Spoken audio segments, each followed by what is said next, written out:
Hey there, and welcome to the third installment of I'm Just Gonna Say It. I'm Aaron, your friendly internet renegade, and we're gonna start off this video with the pictures I promised last time of the UFO shooting away from me when I was driving in the car.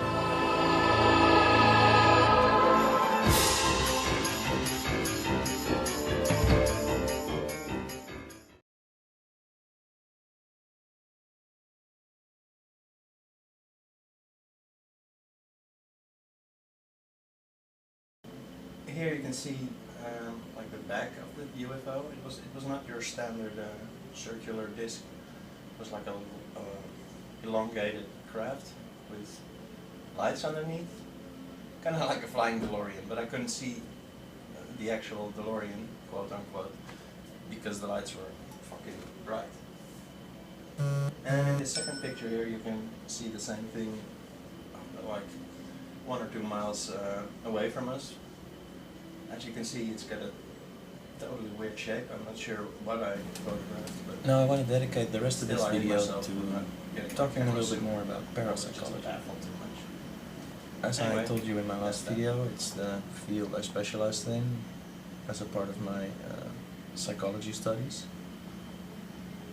And it's the field that deals with stuff like telepathy and remote viewing, clairvoyance, ghosts to a degree, all that stuff. And mainstream psychology generally doesn't accept this as a scientific field. They tend to call it pseudoscience and weak stuff like that. And for instance, it's quite impossible to get a parapsychological study published in mainstream psychology journals. There are like a few, for instance, the Journal of Scientific Exploration from California. They tend to publish the more out there or esoteric stuff, but they are one of the few, unfortunately, as of yet. And as a result of that, the amount of people actually dedicating their career to parapsychology is very small compared to mainstream psychology. The total amount of researchers might be 100 people worldwide who actually seriously dedicate their time to it. It's kind of career suicide specializing in that, to put it mildly. But I want to give you a few examples of studies. I'll post the sources in the video description, and we'll go through a few of those now, because I think you'll find, just as I did, that there's solid scientific evidence for all the stuff I just described. While in school we are still taught that is superstition, basically. So, one very cool example is a study I did myself, and naturally I'm going to tell that first. It's the one I graduated on. It's for my master's thesis, and basically, to keep it short, I proved that it's possible to influence a performance by practicing for that performance after you did the actual performance. To put it in a more day-to-day view, it's like studying for an exam after you did the exam and still influeing your grade of that exam by doing so. Now I realized it sounds totally counterintuitive, but the way I did this is I let people do a test where they have to react to figures appearing on a computer screen. They were shown along a lot of trials, 1 of 4 pictures, and in 2 of those 4 pictures they had to react by pushing a button on the keyboard, and in 2 other cases they had to just not react and let it go by. That's enough. After that, we repeated the same test with them again, but this time they only had to react to 1 of the 2 pictures they had to react to in the first test. And what was found is that during the first test they all significantly performed better on the picture they also have to react to in the second test than the other picture.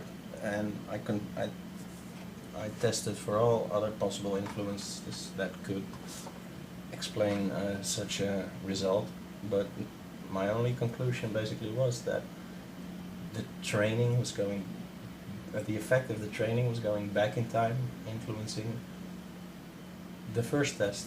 There was no escaping it. If you're doubting my conclusions, you can read the whole study, which a link to the PDF will be posted in the description. On to study number 2. This second study involves something quite fascinating. It's an example of mind over matter, basically. It's done by a colleague of mine called Dean Radin. You might have heard of him. I had the awesome opportunity to talk to him for a few hours over in Palo Alto, California, at his laboratory 3 years ago. And he shared some awesome research with me. But a good example of that is the following. It involves random number generators, which are basically machines which produce a string of zeros and ones, and as they are called random number generators, this is done 50% zeros, 50% ones, if you just leave it do its thing. Now they ask participants to influence the results of such a random number generator. But the creepy thing was, before starting the whole experiment, they had the random number generator put in a vault while printing its results of zeros and ones. Now after it was already done with this, so the results were already printed inside the vault but nobody could look at it, then they asked the participants to start influencing the result of it by asking them to make the machine produce more zeros or more ones. And what was found after the study was finished, they opened the vault and lo and behold, yes, there were more ones than zeros or more zeros than ones, depending on what they asked the participants to do. So it seems that not only can the mind influence physical reality, it can do so even back in time. Now that doesn't freak you out, I don't know what will. Again, I will post a link to the PDF of this study in the description. As I said before, I'm going to keep this video short, so I'll keep it at that. Until the next one, love ya, bye bye. Oh, and don't forget to like, share, and subscribe, of course.